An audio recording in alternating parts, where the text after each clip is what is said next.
Hi అండి, welcome to the home made food. ఈరోజు మన రెసిపీలోకి వచ్చేసరికల్లా ఇక్కడ జీడు మామిడి అనేది అంటే టెంక అనేది ముదరకుండా ఉండేటువంటి మామిడికాయలు అనేవి మనం ఒక 10 రోజులు నిల్వ ఉండే విధంగా పెట్టుకునేటువంటి చట్నీ అనేది ఎలా పెట్టుకోవాలనేది చూపిస్తాను. నా రెసిపీస్ కనుక మీకు నచ్చినట్లయితే నా ఛానల్ని సబ్స్క్రైబ్ చేయండి. ఓకేనా, రెసిపీలోకి వెళ్ళిపోదాం.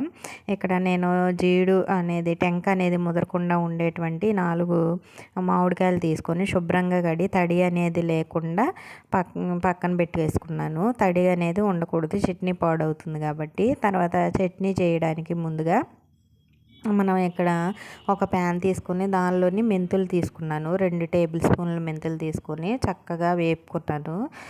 మెంతులు అనేవి వేపేటప్పుడు మంచి వాసన వస్తాయండి. ఆ స్మెల్ చూసి మనం చక్కగా వేగిపోయాయని అర్థమవుతుంది. తీసి పక్కన పెట్టుకొని చల్లార్చుకోవాలి. అదే ప్యాన్లోని ఆవాలు అనేది ఒక చిన్న కప్పు తీసుకున్నాను. ఆవాలు కూడా చక్కగా వేపేసి మొత్తం కూడా పౌడర్ చేసి పక్కన పెట్టేసుకోవాలి. తర్వాత ఇక్కడ మామిడికాయలు అనేవి ఇట్లా చిన్న చిన్న ముక్కలుగా కట్ చేసి పెట్టుకున్నాను. కట్ చేసుకున్న తర్వాత కొంచెం ఆరబెట్టుకోవాలండి, తడి అనేది లేకుండా.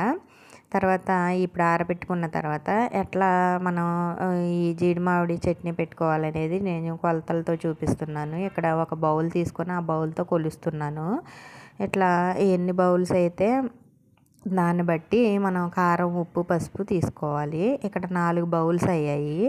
4 కప్పులు ముక్కలు అనేవి నాకు వచ్చాయి. ఈ కప్పుల ముక్కల్లోనే మనం ముందుగా పౌడర్ చేసి పెట్టుకున్నటువంటి మనకి మెంతులు, ఆవాలు పిండి ఉంది కదా, ఆ పిండి అనేది 2 టేబుల్ స్పూన్లు వేసాను.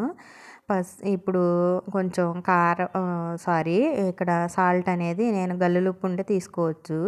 సాల్ట్ తీసుకున్నాను. సాల్ట్ అనేది ఏదైతే బౌల్తో ముక్కలు కొలుసుకున్నా అదే బౌల్తో తీసుకున్నాను. తర్వాత కొంచెం పసుపు, తర్వాత కారం కూడా కొంచెం ఒక బౌల్ తీసుకొని దానిలో కొంచెం వేసాను. వెల్లుల్లి రెబ్బలు వేసాను. తర్వాత అదే బౌల్తోనే మళ్ళీ ఆయిల్ తీసుకొని పోసాను. ఆయిల్ కూడా తక్కువే పోసుకోవాలి, ఎక్కువ పోసుకోకూడదు. ఇట్లా పోసుకున్న తర్వాత మొత్తం కూడా ఈ విధంగా కలుపుకోవాలి. తర్వాత మనం తీసుకున్నటువంటి బౌల్తోనే మొత్తం తీసుకున్నాం. కారం, పసుపు, ఉప్పు తీసుకున్నాము, ఆయిల్ తీసుకున్నాము. ఈ విధంగా కలిపి డ్రైగానే ఉంటుంది. ఈ విధంగా కలిపేసి మొత్తం మూత పెట్టేసుకొని నెక్స్ట్ రోజు తీసి ఓపెన్ చేసి చూడండి. నెక్స్ట్ రోజు తీసేసరికల్లా ఆయిల్ అంతా కూడా పైకి వచ్చేసింది కదా, అట్లా ఈ విధంగా వస్తుందండి. అందుకని ముందుగానే మనం ఆయిల్ అనేది ఎక్కువ పోసుకోకూడదు. ఇట్లా మొత్తం కూడా ఒకసారి కలుపుకొని ఏదన్నా బాక్స్లోకి పెట్టేసుకొని ఉంటే ఒక 10 రోజులు అనేది చక్కగా మనం తినొచ్చు. కరకరలాడుతూ ముక్క అనేది చాలా టేస్టీగా ఉంటుంది.